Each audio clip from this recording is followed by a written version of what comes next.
안녕하세요. 수요평화뉴스입니다. 코로나19로 국민들이 보건 안전과 경제적으로 많은 어려움을 겪고 있는 상황이죠. 이런 상황에서 무리한 국방비 증액과 그리고 무기 도입에 대해서 저희가 수요평화뉴스를 통해서 문제 제기한 바 있었습니다. 일단 현재 어떻게 진행되고 있는지 짚고 넘어가야 될 것 같은데요. 쌍국장님 간단하게 설명해 주시겠습니까? 올해 처음으로 국방비가 50조를 넘어섰는데요. 네. 정부는 2021-2025 국방중기 계획을 통해서 총 300조의 예산을 국방비에 쓰기로 하고요. 네. 내년 53조로 시작해서 2025년에는 67조로 국방비를 책정했습니다. 네. 연평균 6.1% 증가하는 수치입니다.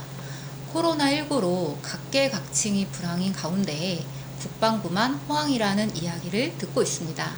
네. 국방 중기 계획의 무기 증강 계획도 불필요한 구매라는 지적과 군사적 위기를 초래할 수 있어서 많은 논란을 불러일으키고 있습니다.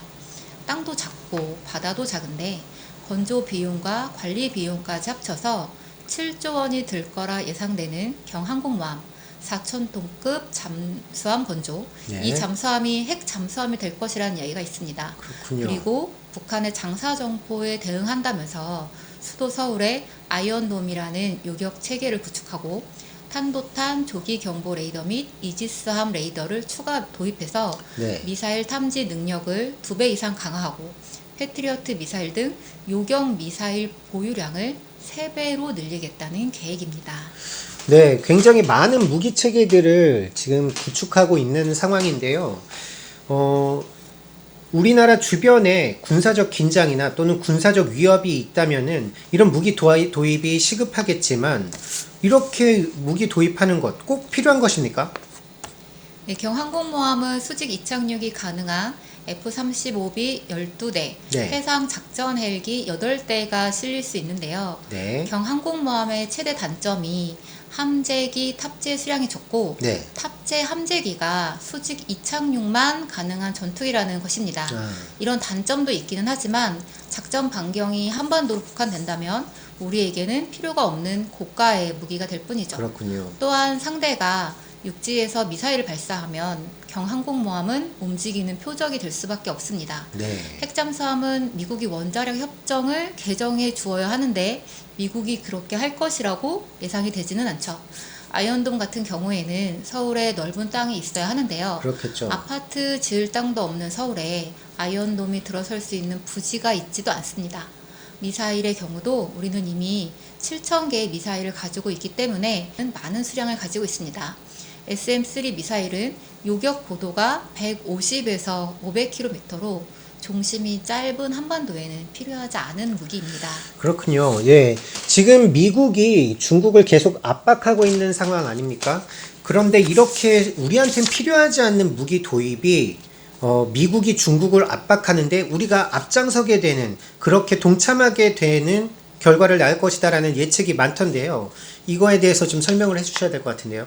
네, 미중 간의 군사적 긴장이 첨예한 곳이 바로 남중국해입니다. 네. 중국, 베트남, 인도네시아, 필리핀이 있는 바다인데요.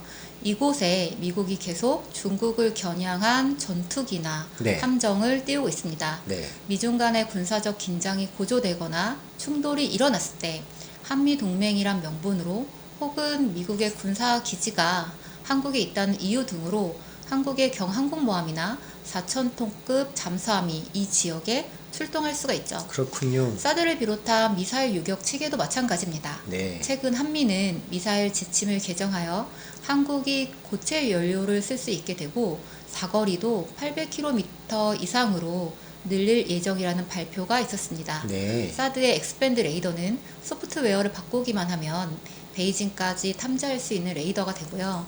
한국이 이지스함에 장착하려고 하는 SM-3 미사일도 작전 반경과 요격 고도를 보았을 때 주인미군 기지나 미국 항공모함 전담 방어용으로 이용될 수 있습니다. 이 모두가 북한 너머에 있는 중국을 겨냥한 것이라는 분석이 많습니다. 네, 결국엔 방금 말씀드렸듯이 미국이 중국을 압박하는데 한국이 동참하게 되는 그런 결과를 낳게 되는데요. 이런 것들을 정부가 예상하지 못한 게 아닐 텐데 도대체 왜 이렇게까지 하는 걸까요? 네, 바로 한미 동맹 때문인데요. 미국은 대중국 봉쇄 정책인 인도 태평양 전략을 추진하고 있고 네. 동맹국가 우호국들의 이에 대한 동참을 요구하고 있습니다. 얼마 전에는 미 국무장관과 국방부 장관이 인도 태평양판 나토가 필요하다면서 쿼드 플러스를 언급했는데요. 나토가 러시아를 겨냥하고 있는 것처럼 쿼드 플러스는 중국을 겨냥한 것입니다. 여기에 한국도 동참할 것을 요구받고 있습니다. 전 세계 많은 나라들이 중국과 척을 짓는 것을 거부합니다. 냉전 시대도 아닐 뿐더러 중국과 정치, 군사적, 경제적 갈등을 유발할 필요가 없기 때문이죠. 네. 하지만 한국 정부는 한미 동맹이 가장 중요하다면서 망설이지 않고 미국 편에 서고 있고 게다가 다른 나라들이 소극적인 상황에서 한국은 미국의 대중국 압박에 앞장서고 있습니다. 네, 방금 말씀드렸다시피 미국의 대중국 중국 때리기 여기에 한국이 같이 동참하게 되면은 중국과 실질적으로 관계가 굉장히 안 좋아질 거란 말이에요. 중국은 미국이 우리를 공격하는데 거기에 가장 앞장서서 한국이 나서고 있어. 그럼 당연히 한국을 좋게 보지 않겠죠. 그렇다면 과거의 사드 보복 때도 그렇지만 중국의 경제적 보복이라든가 어떤 그런 보복들이 계속 이어질 것 같은데요. 이거에 대해 어떻게 예상되십니까?